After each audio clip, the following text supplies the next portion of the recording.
Order. Mr. Speaker, we know that the CBC is suffering from the right-wing ideology of this government. The government has refused to work with the CBC. 800 jobs have therefore been lost. The services at the national, regional, and local level will be affected. Why is the government attacking rural areas that already have fewer services such as CBC? The Honourable Minister.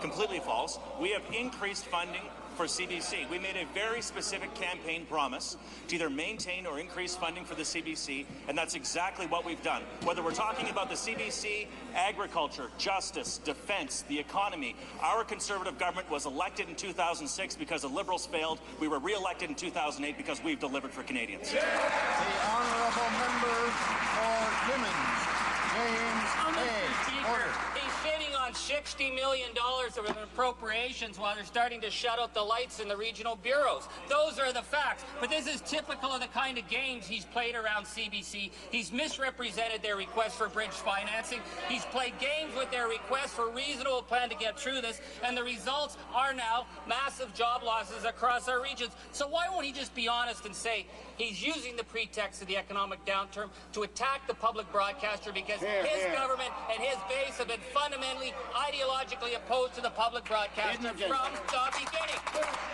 The Honourable Minister of Canadian Heritage. Order.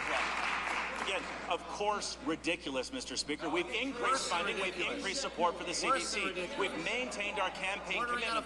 This member talks about playing games. In the budget this year, we've increased the budgets of the CBC to a record level of $1.1 billion.